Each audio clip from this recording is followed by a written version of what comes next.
So the big question is this: would you date you?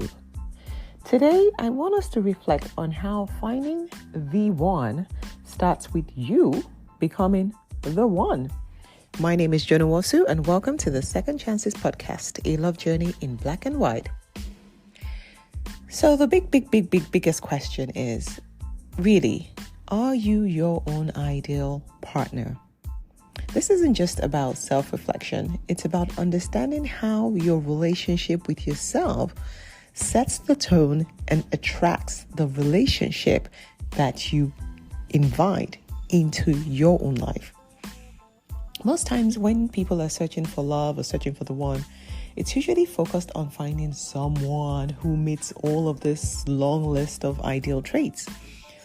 But how often do you really ask yourself if you embody those qualities that you are searching for in a partner? The concept is really simple, yet is very profound. It's the law of attraction.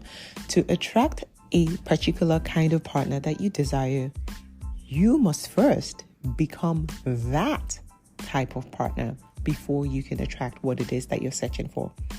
So profound. I think for me, this was probably one of the biggest game changers in my own dating life, which feels like history now. But for a long time, I always expected this external person to come from outside and complete me and make me happy and make me want to be better and make me want to do this and do that and do that. But I wasn't able to attract those kind of people. I kept attracting people who were pretty much like me.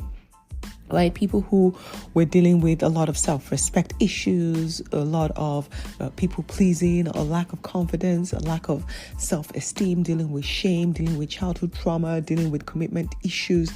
Just a lot of those things was what I kept attracting. So it wasn't up until when I started doing the work to become the one that I started to attract people who were more like the ideal type of partners that I was looking for. So in reality, what does this really look like? So if you're seeking for a particular kind of partner, say for instance, a partner who is kind or who is generous, right? Are you kind? Are you generous? If you're someone who values honesty or you value integrity, are you truthful all the time? Do you stick to your word? Do you do what you say you're going to do? So you need to be able to ask yourself these kind of questions and make sure that before you start desiring something, you have to be that, or else you're not going to attract it. You can desire it all you want. You can think about it, visualize it, do whatever. If you don't become that, you're not going to be able to attract it. It's really that simple.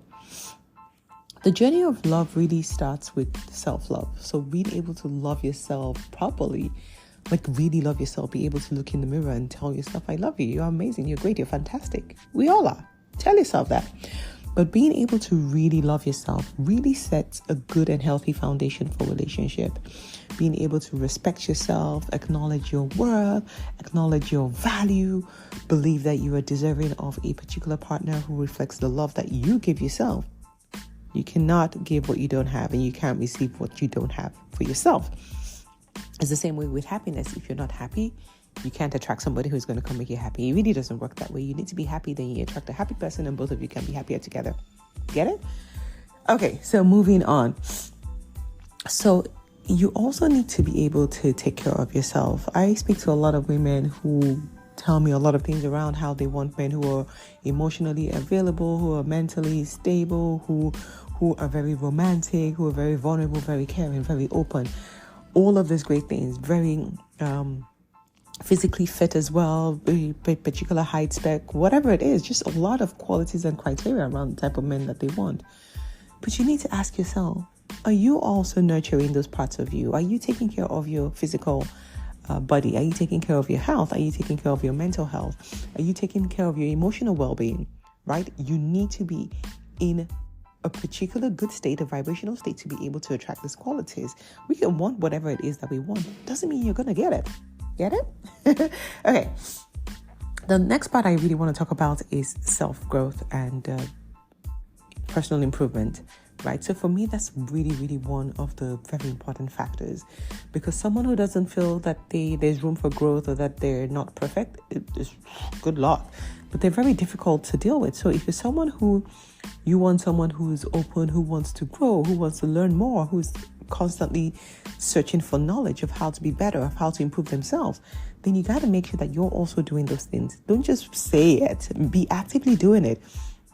When was the last time you read a book on any personal development topic of choice, right? When was the last time you listened to a podcast? What new practices have you taken on to help you to develop some of these skills within you, right? You have to be making a conscious effort to do all of these things. And when things show up in your life, how are you managing change? How are you managing experiences that you did not plan for or you don't enjoy, right? Because those will really determine whether you have a growth mindset or a fixed mindset, or where you are on your own journey to healing. So make sure that you're staying aware of all of these things and you're working towards improving yourself so that you can show up as the best version of you.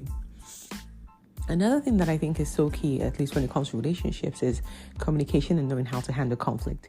This is what really, really a lot of people really suck at. And to be honest, like I'm no expert, I'm still learning.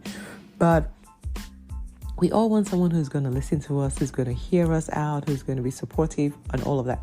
But are we that way? When conflict shows up, how do we react? Do we shut it down? Do we say what we're going to regret? Do we just end everything because this argument is too heated and I can't be bothered to try to resolve it? How do you manage conflict? Forget relationships now, but how do you just manage conflicts at work, with your kids, with your friends? How do you manage conflict?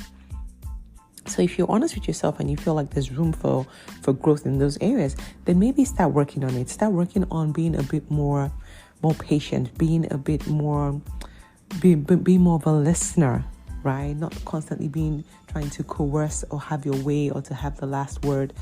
Try practicing some of these skills, learning how to communicate better so that you're not just spewing hate, but you're actually able to communicate how it is that you're feeling.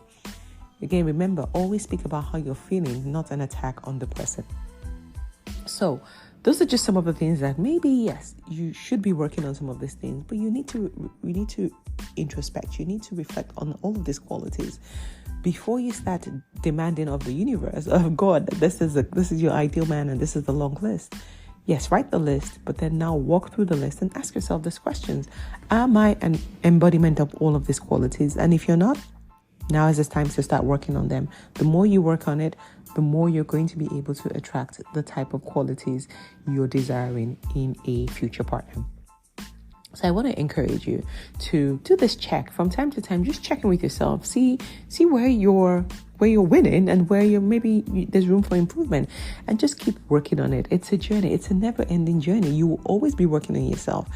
Whether you're single, you're in a relationship, you've been together for 10 years, you're married, whatever, it's always going to be a journey. And as both parties are evolving, you need to be learning, unlearning, and reprogramming your mind so that you can show up in a great way for the relationship to thrive. So enjoy. I hope you enjoyed today's episode. I wish you all the best. I wish you all the growth so that you can attract the partner, your ideal partner that you truly desire this year. Thank you for listening to today's episode on the Second Chances podcast, a love journey in black and white. Till next time, sending you love and light.